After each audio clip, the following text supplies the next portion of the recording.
Welcome to the Cambridge Tech Podcast, talking all things technology from the heart of the UK's tech capital.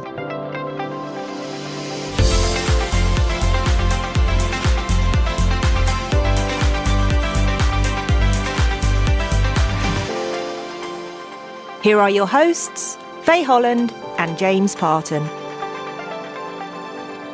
I'm Faye. And I'm James. So in this week's Cambridge Tech News, first we have positive news coming out of Arm. They have reported Q2 revenue of $806 million, which is the first time they've topped quarterly revenues of more than $800 million in their 33-year history, and they're also up 28% year on year. CEO Rene Haas said the returns show that Arm's diversified business strategy is showing real results. And again, the numbers are really impressive. 7.1 billion ARM-based chips were reported as shipped, which takes the total of globally shipped ARM-based chips to an amazing 272.5 billion chips, which is pretty mind-blowing. Moving on, Amadeus Capital Partners, and a quick reminder to listen to 2 episodes with Amadeus. First, episode 37, which was our interview with Amelia Armour, and episode 42, which was our interview with Amadeus co-founder Herman Hauser. So this week, Amadeus have invested $100 million into a Canadian quantum computing company, Photonic, and Dr. Hauser said Photonic has innovation with awesome potential. And sticking with the quantum theme, Cambridge entrepreneur Andrew Dunn, who was formerly a director at Arm, is to lead a move into the UK for Australian quantum brilliance. Andrew will be the country manager in the UK, and Quantum Brilliance are headquartered, as I say, in Australia and also have operations in Germany, Singapore and the Americas, and soon to be the UK, possibly Cambridge. Quantum Brilliance are developing quantum computers that use synthetic diamonds to operate at room temperatures in any environment, which sounds interesting. Cambridge GaN Devices, the fabulous clean tech semiconductor company, is working with Chicony Power Technology of Taiwan and Cambridge University Technical Services to conceive and develop advanced, efficient, high power density adapters and data center power products using GaN. Some quick plugs from me before we get to our main interview. A quick plug for the relaunch of the Cambridge Software Crafters Meetup, which is at the Bradfield Centre on Tuesday the 14th. Visit bradfieldcentre.com to sign up for that one. It's really great to see these communities restarting after the recent pandemic disruption. Whether you're a first-time listener or you've been with us from day one, a quick reminder of the ways you can get involved with the podcast. First, and most importantly, make sure you're subscribed so you don't miss an episode. Secondly, we have a growing archive of content which you can search via our website, which is cambridgetechpodcast.com. Just click on show notes and then either search or click on a topic keyword to instantly find episodes of interest. Finally, follow us on LinkedIn. We put out content throughout the week, so just don't miss out. As well as today's episode, it was also the big Agritech event called REAP this week. We've not actually done anything on Agritech yet, but that's certainly something that we should be looking into for future episodes. And still on events, okay, so it's not news, but it's about events. It's the end of year event season with both One Nucleus holding their Genesis conference in London and CW holding their international conference in Cambridge, both in the first week of December. So to get your fix of either life sciences or technology, do check out their web pages for more information. Yeah, there's certainly a lot going on over the next 6 weeks. Well, let's talk about today's episode. We're back at Cambridge Enterprise's Chris Abell's postdoc competition. We're going to talk to Dr. Christine Martin, head of seed funds, first of all, and then we're going to give each of the 6 finalists a platform to talk about their invention so that you can see what type of innovation is coming out of the University of Cambridge right now. So let's get started.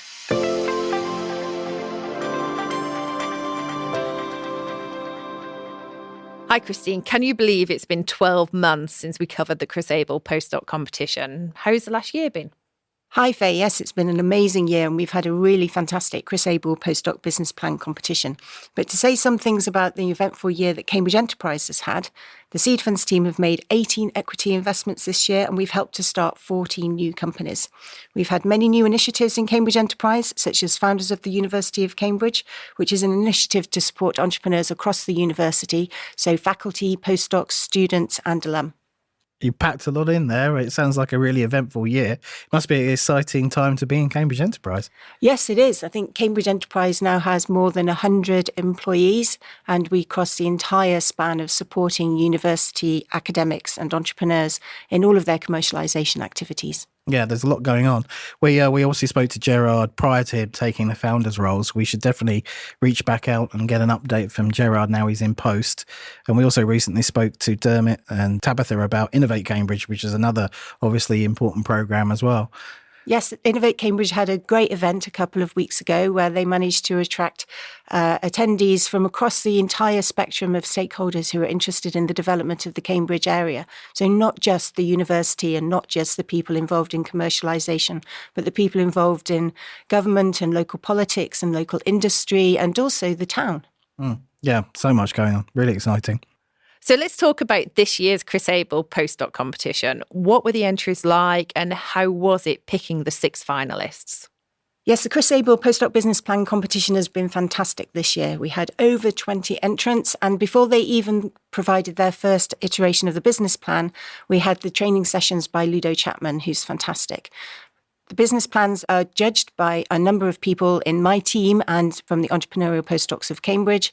And every plan is judged by 3 or 4 people independently. Nobody sees all of the applications. And then the scoring system narrows it down to maybe 12 semi-finalists. Now, those 12 semi-finalists are each assigned a mentor, and they can work with that mentor. They're expected to talk to them weekly and iterate their ideas, use them as a thinking partner. And during that time, they enhance their business plan and their thinking about their market and how they could actually move their technology forward. And then they provide a second iteration of the plan, which is again judged by different people. And we narrow it down to our 6 finalists who have been presenting in the grand finale. Yeah, I mean, when we were chatting prior to recording, it's interesting, isn't it? Because the format, it's not really a competition in the sense that the teams get so much support and benefit greatly from being involved even before the final actually happens. It's an interesting format. It's very hands-on, isn't it? Yes, absolutely. And really the whole point of it is to encourage postdocs who are entrepreneurial to explore their ideas and their technologies and to develop them with as much support as we can give them. So it's not really about who is the winner and who comes second, although obviously that's part of the process. It's really about taking postdocs with an exciting idea or an exciting technology or a dream and helping them take the first steps on the road to realising that entrepreneurial dream. So, Christine, I guess we'd better find out from the 6 finalists what problem they're solving, and then we'll come back to you at the end to announce the winners. That's fantastic. And the problems that the finalists are mostly solving right now are to do with sustainability and the transition to electrification and really solving those big global problems, which obviously the University of Cambridge research should be poised to solve.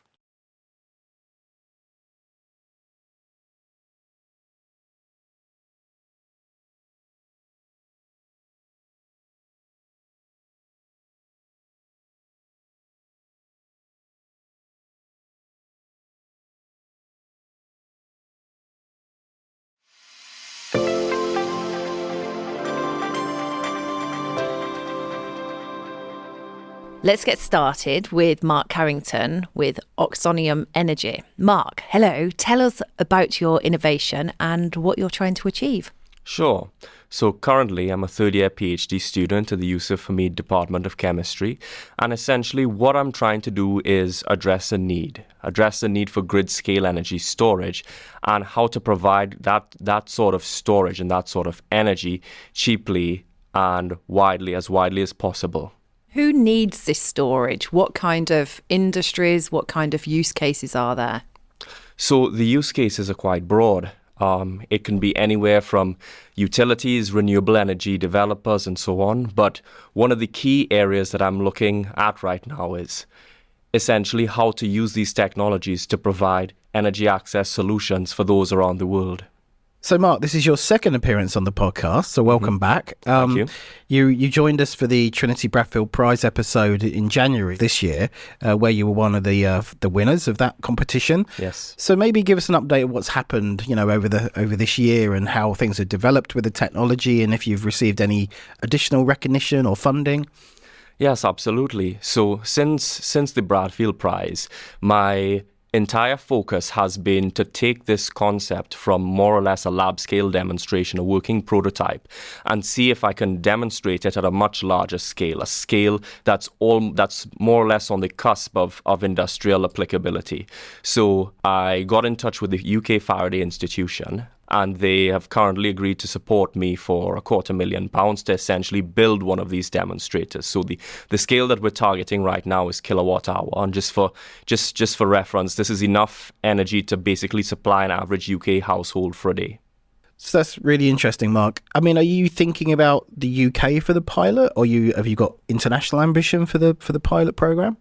So far, the project will be based in the UK. However, the funding that we've received through the UK Faraday Institution comes from a much larger pool of funding administered through the Foreign Office. And this is targeted towards energy access opportunities. So right now, we're actually developing these technologies towards demonstration in developing countries and emerging economies. And we're making sure that the ultimate technology that we build is not only high performing and low cost, but fit for purpose for these applications as well, to ensure that as we scale, our technologies are deployable anywhere and can serve the widest possible group of people. Assuming no bumps in the road with the technology, how far away would you think you are from, say, a commercial pilot of the product? So, pending successful validation of the technology up until summer of 2024, we'll then be looking to scale even larger into an actual industrially viable system, which is megawatt hour scale. So it's a sort of system that would take up an entire shipping container. And with that, we're looking to plug directly into the grid and validate under actual grid storage conditions. So, as James said, you've done the Trinity Bradfield Prize, and then you've moved on to this one. Right. What have you got out of being involved in this program specifically? Has it added any different values for you? I've found it to be an extremely valuable program. The mentors that they select for you are very helpful and very knowledgeable. And the entire process of taking you as more or less as a researcher, through and through researcher, and walking you through the process step by step of building a business plan and how that affects the entire way in which you contextualize your work and how it sets priorities for future. It's been a very valuable experience for me. And is it you personally, or are there other people involved in this as well? In my specific project, it's a student PI combination. So the other member of my team is Professor Dame Claire Gray, and she's a world-renowned expert in batteries, and a co-founder of the company Nyobolt. Yeah, no, that's a very good person to have on your team, isn't it? She's extremely knowledgeable. Excellent. That's great. Thank you so much, Mark, and all the very best. Thank you. Next, we're moving to the telecoms and aerospace market with Abolfazal Mostaani and the team's invention at XinaTec. Abe, please introduce yourself and tell us about your invention.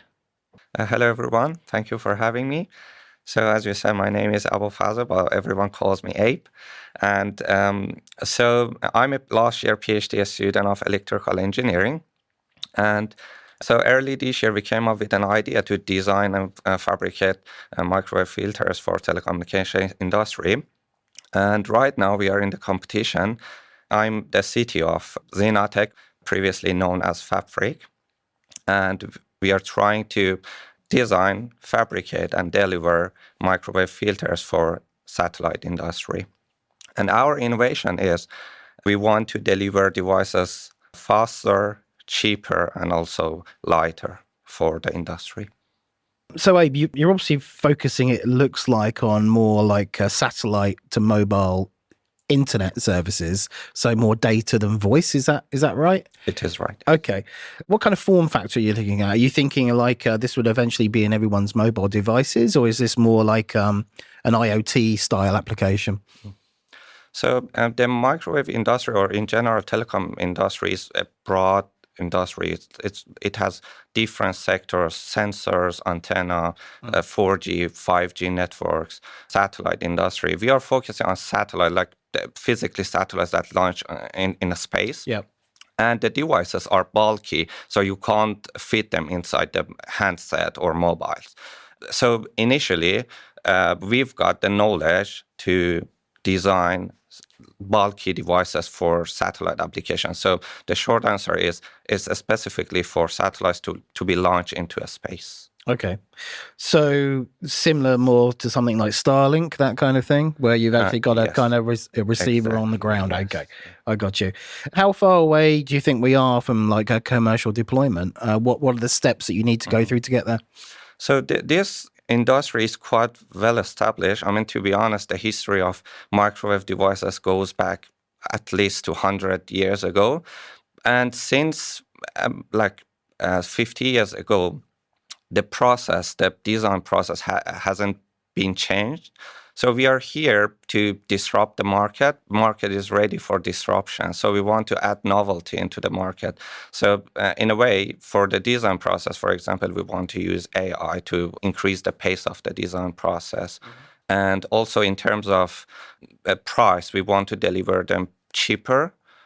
Basically, we are trying to gather hardcore engineers to just focus on the design to reduce the prices as much as possible. So that's exactly similar to the thing that Elon Musk does in his company. So they just focus on designing and producing the product and then reducing the costs. For example, I don't know, we don't want to go to conferences, very like fancy conferences. We just want to reduce the prices as much as possible. So it's really interesting that this idea came up at the start of the year, and then you found yourself on the Chris Abell postdoc competition.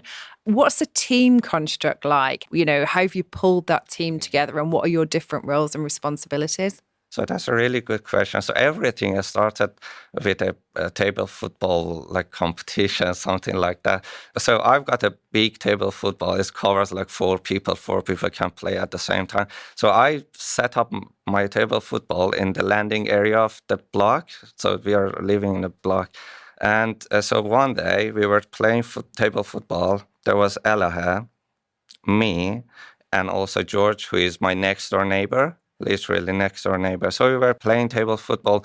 George was saying that I've done MBA, I know marketing, and I have experience in doing startups.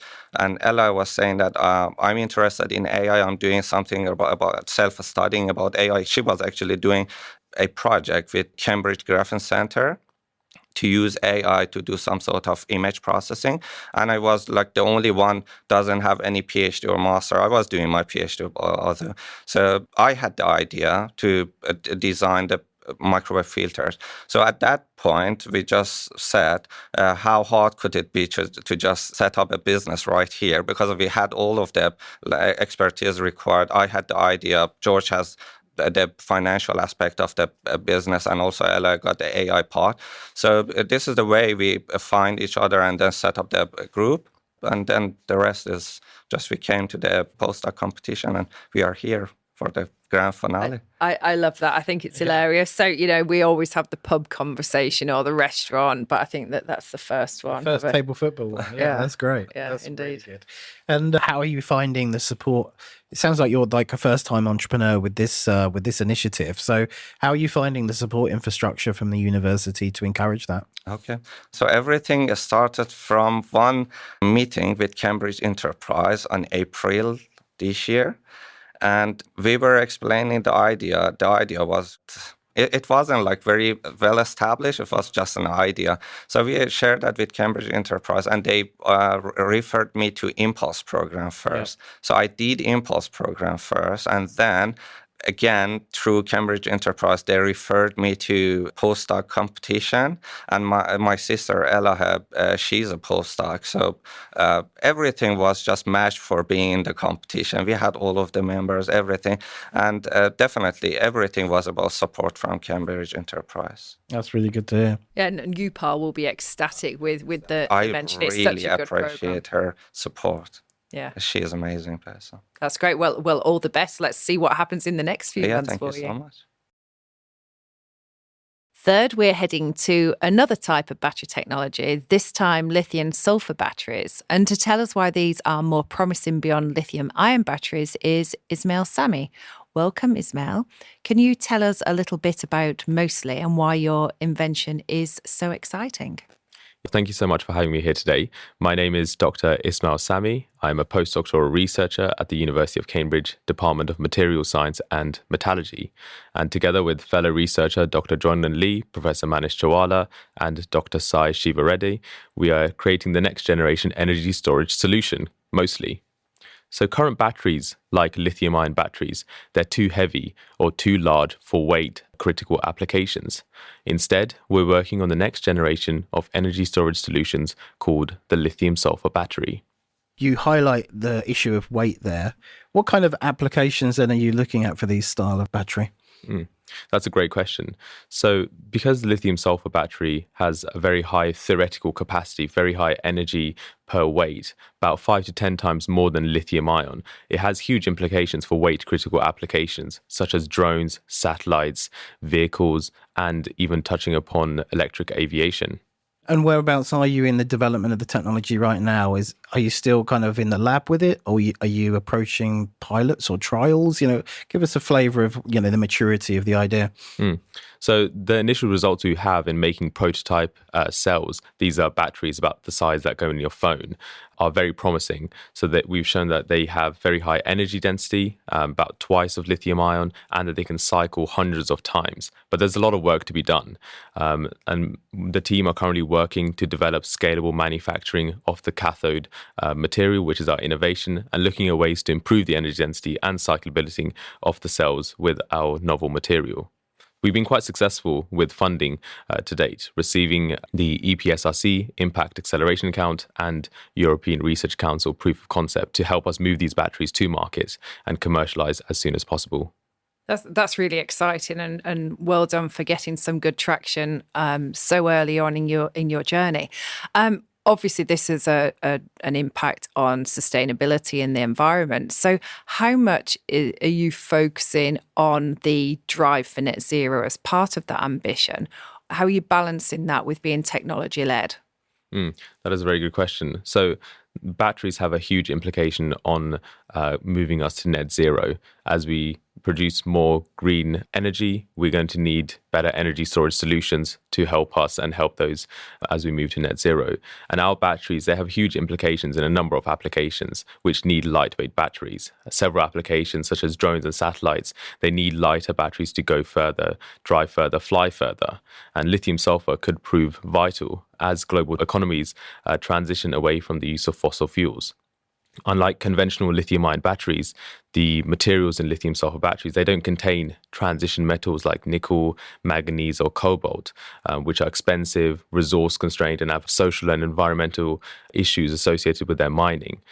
In contrast, our materials, they use sulfur, which is an incredibly abundant element on Earth. And the lightweight nature of these batteries means that they could potentially be deployed in applications such as short-range commercial aviation. And is anyone doing anything similar? Yeah, there's loads of people working on this and trying to make batteries for aviation, for lighter weight batteries. But the problem is that most of these technologies, they have a lot of hurdles associated with them because they're complex in chemistry or they're just not mature enough to date. Sounds like you're making good progress. How has the Chris Abell postdoc competition helped distill the thinking and move the project forward?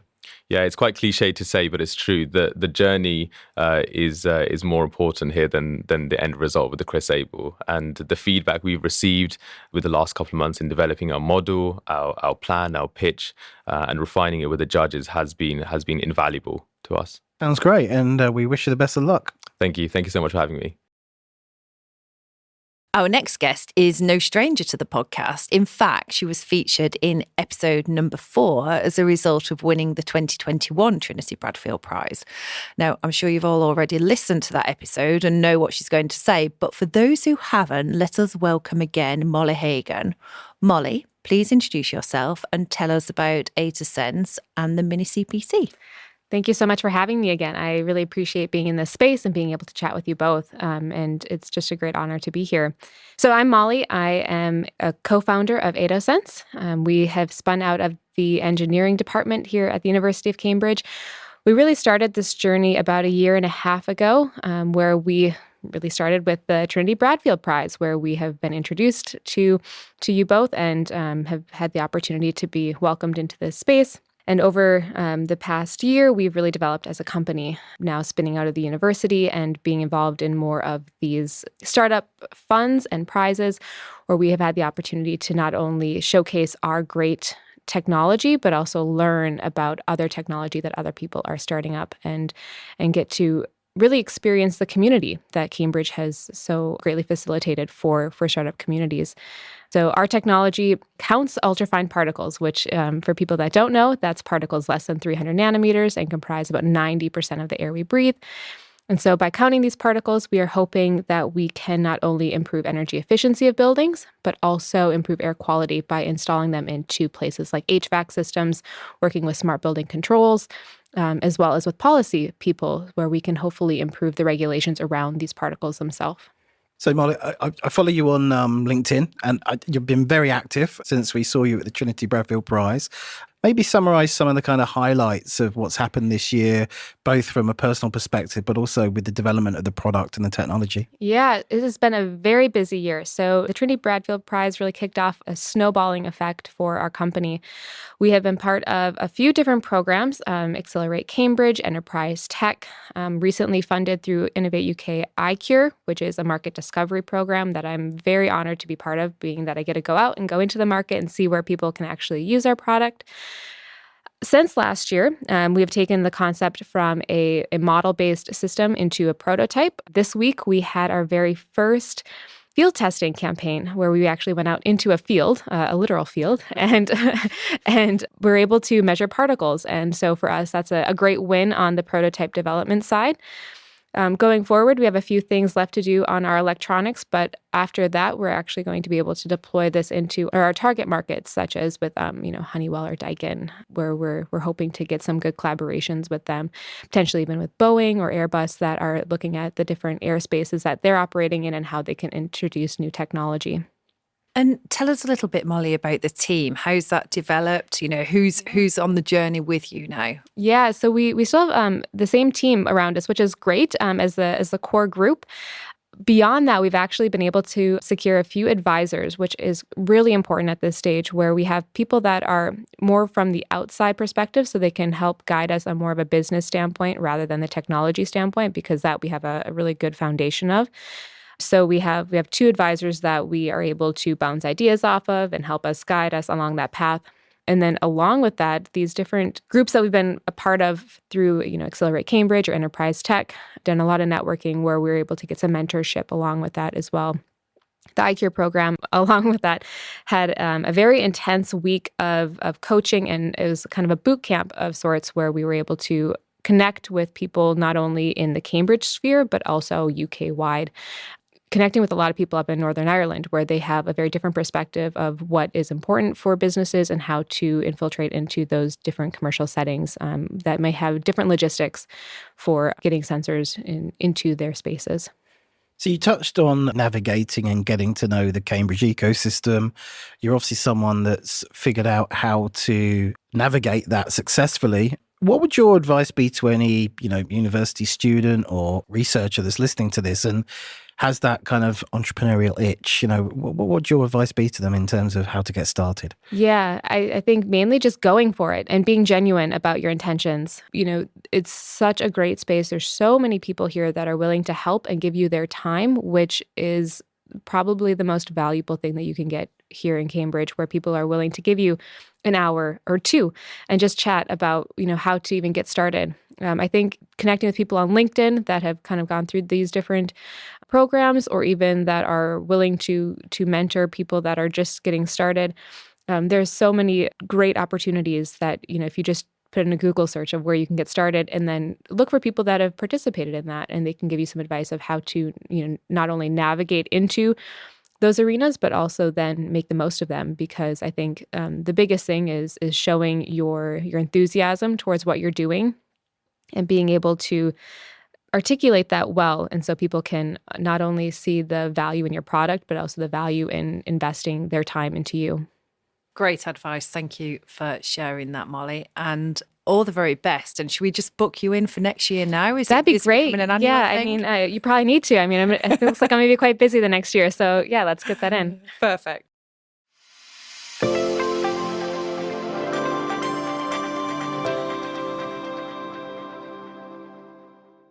If you are a startup looking to grow in Cambridge, the Bradfield Centre offers a range of flexible membership packages which put you in control of your office and home working mix. There's a vibrant, collaborative atmosphere, on-site cafe, plenty of green outside space, and regular member social events.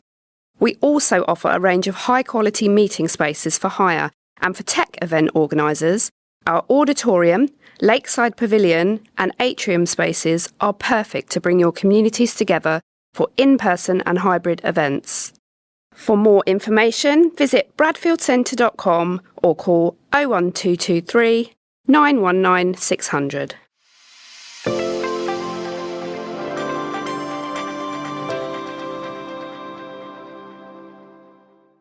Our penultimate finalist is Kamil Sokolowski, who is here representing Semantics, and he's working on electron transfer and technologies. So welcome, Kamil.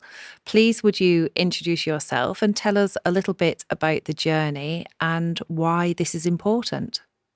Okay, thank you for having me. My name is Kamil. I'm postdoc working together with Professor Owen Sherman and Dr. Jade McCune in the Melville Laboratory for Polymer Synthesis at Yusuf Hamid Department of Chemistry here in Cambridge. Together with Jade and Oren, we are developing research on electronic materials and electron transfer processes and technologies related to energy conversion and storage, catalysis, and polymer upcycling. Now, after more than 15 years of research, we have access to more than 300 unique molecules. We understand fundamental processes based on their chemistry. We identified and demonstrated applications, and we have developed synthetic know-how, allowing scale-up and commercialization of this chemistry. And this is the beginning of Semantics. We're obviously not experts in the field, so we're going to ask you some questions to help kind of bring it to life, both for us and maybe listeners. So is this breakthrough research? Is this kind of unique research? It is unique research and actually breakthrough, thinking about properties of the materials we have developed. So we have developed a new family of 100% metal-free molecules that can store, transfer, and exchange electrons and energy. And what we found is that using these molecules, energy can be exchanged, transported, and stored in the presence of air. And this is unusual. This have opened a myriad of possibilities for applications of these molecules in many different areas where electrons transfer is critical, like energy storage. Usually, these applications requires presence of metal centers and are highly air sensitive. In contrast, our technology is metal-free and air-tolerant. So what are the implications if this technology can be applied into those areas? What would be the disruption that would cause?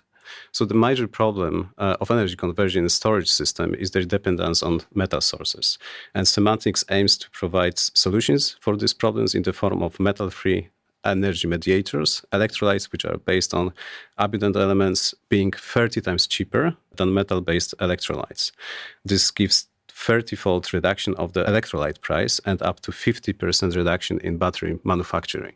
So our electrolytes are made from abundant organic elements like carbon, nitrogen, oxygen, hydrogen, are air stable and can be manufactured anywhere in the world. So we believe that this will fully democratize energy storage, making it cheap and independent from geopolitics. That's interesting. So cost benefits, sounds like there's an environmental benefit there as well in terms of the kind of materials being used in the production of batteries. Is there a performance improvement as well, or is it mostly cost-based? There's cost-based, but also can be performance improvement through research and development of this class materials in the future. And just picking up on that a little bit, as we were coming in to do the recording, Kamil, you'd met one of the other finalists, and there are 3 out of 6, so half of you are doing something around batteries. Is that because the technology is advanced, or that the environmental needs more important? What do you think is the catalyst for that? Well, the catalyst of that is the energy crisis and energy transition, and also the development of the area. Many things came together technologically, and this is very interesting that we met here, like 3 of us together. Every each of us are working on the batteries, however, in the three different areas. One of my colleagues is developing battery as a device. The another colleague is developing one of the parts of the battery, which is electrode. And in our case, we are developing electrolytes. Three different parts of the battery. You bring them together, you will have the entire battery.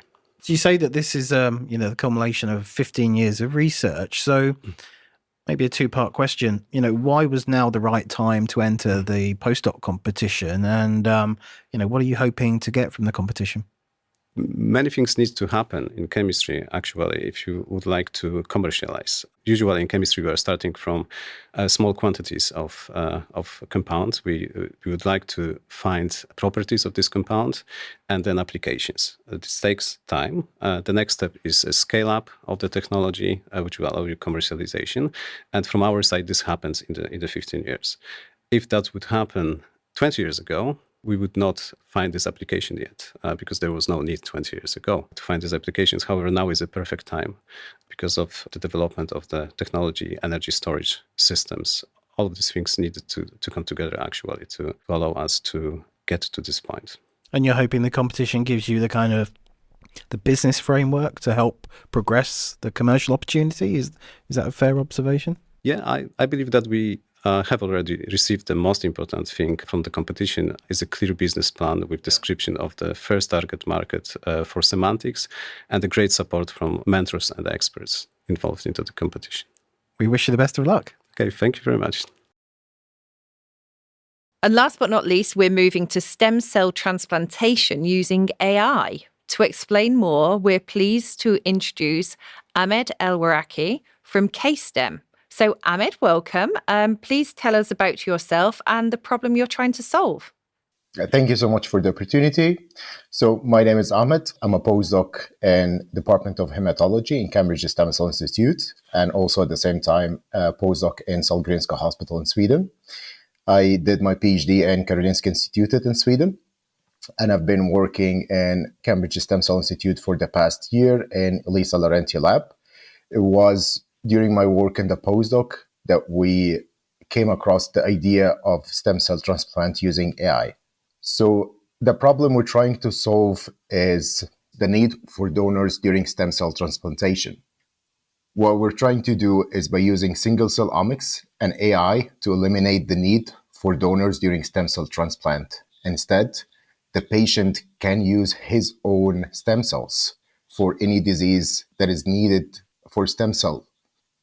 By using or by elevating single cell omics and AI, we're trying to separate the stem cell from the own patient himself to use the healthy, good stem cells for any disease that is treated by stem cell transplantation. So you're going to potentially remove the need for finding donors, is that correct?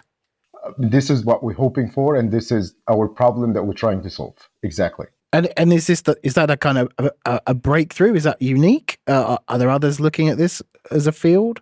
So there is not in industry, not as far as I know, but I know some other people within academia trying to use iPS cells to do that. So they are trying to get iPS cells from the patient, differentiated into stem cells and use it for that. So it's a different approach to do the same thing, but it's still within academia. Sorry, Ahmed, what are iPS cells? Oh, sorry. So induced pluripotent stem cells. So these are normal cells you take from the body, from donor or from the patient. You transform it into a stem cell, and then you differentiate it back into whatever you want. So they can be differentiated into anything, liver cells, blood cells, anything else. So some people are working on that, to take some cells from the donor, make it into blood stem cells, and then use it for blood stem cell transplantation. I mean, this sounds obviously extremely impressive and impactful. How long do you think that getting to that breakthrough is going to take? So we're working on the prototype and the validation right now. This was part of my postdoc, where we're trying to build a big map of all the hematopoietic stem cells in blood. So we have a map of what these stem cells do, what these stem cells do, what these stem cells in healthy. And then we use this map to separate any patient stem cells. So when we get the patient stem cells, we can use this. It's like a puzzle in a map. You have the map of the ward, and you get a small piece of puzzle, you can fit it inside the map. So by fitting inside the map, you can tell, okay, these are normal and these are not normal. And then you can identify the normal and use some markers on the normal to separate them out. So we're in the process of proof of concept right now. This will be followed by validation inside mouse model, where we take stem cell from patient who have blood cancer. We separate the cells. We isolate what we identify as good, healthy stem cells, and we put it inside the mice to show that, first of all, these can produce all types of normal blood cells, and at the same time does not cause the disease. So that's really interesting. We have the privilege of talking to many AI startups that are based in Cambridge, and we've come across lots of different applications of AI.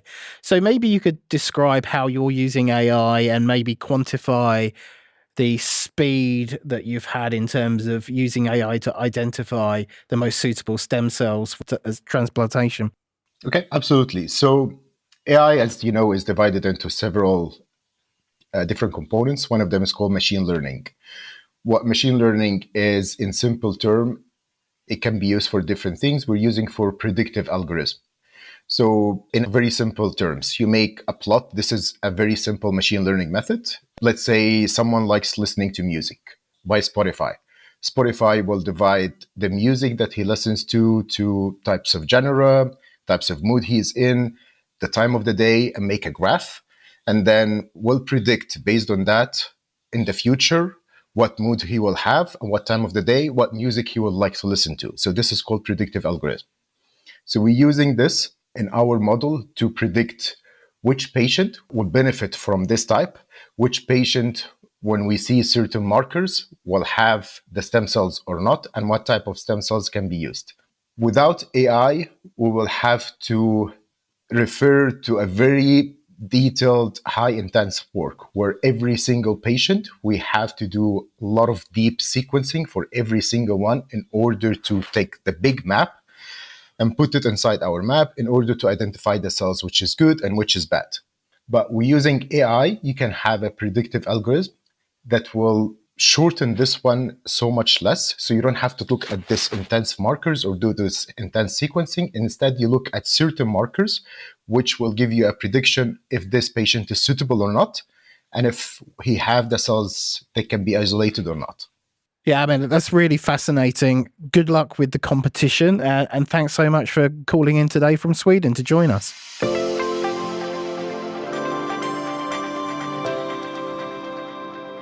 So what an amazing set of new opportunities there. I'm glad we're not picking the winners. Now's the big moment to hand over to you, and maybe we announce them in reverse order, first, second and third prize winners. So in reverse order, the third prize winner is Molly Haugen. Her opportunity, Aetosense, comes from the Department of Engineering, and her presentation was really fantastic. The second prize, we had Oxonium, presented by Mark Carrington. He's from the Yusuf Hamid Department of Chemistry. So with much anticipation and a virtual drum roll, who is following in the footsteps of Cambridge GaN Devices and Porotech and has won this year? First prize goes to Mostli, presented by Ismail Sami from the Department of Material Science and Metallurgy. And he was also the winner of the Audience Choice Prize, which we did for the first time this year, to make sure that the audience also get to give their views. Amazing. Congratulations to all the winners and all the finalists, actually. It sounds like you had a really strong year. Final question. With the new Founders Programme starting up, what does the future look like for the competition? So indeed, we are going to be doing things differently going forward, because now Cambridge Enterprise has a whole team called Founders at the University of Cambridge to support early entrepreneurs in their activities. We're going to work through Founders to help all of the entrepreneurs from the university, so including the postdocs. And we're very much looking forward to working with that new team in the next year. That's amazing. I mean, like I said at the top of the conversation, it sounds like such an exciting time for Cambridge Enterprise. So I'm sure we'll be staying in touch on a regular basis. Yes, absolutely. And thank you very much.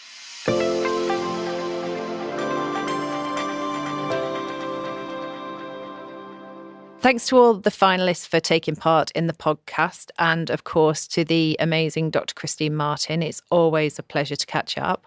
We'll tag in all the finalists to the post, and if you'd like to find out more or think you would be able to help them, then please do reach out to them.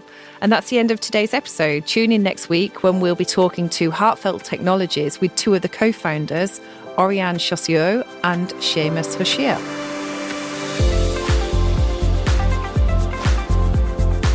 Today's show was produced by Carl Homer of Cambridge TV and supported by our media partner, Business Weekly. The Cambridge Tech Podcast is available on all major podcast platforms and on cambridgetechpodcast.com. If you've enjoyed this podcast, please give it a 5-star review. It will really help others discover the show.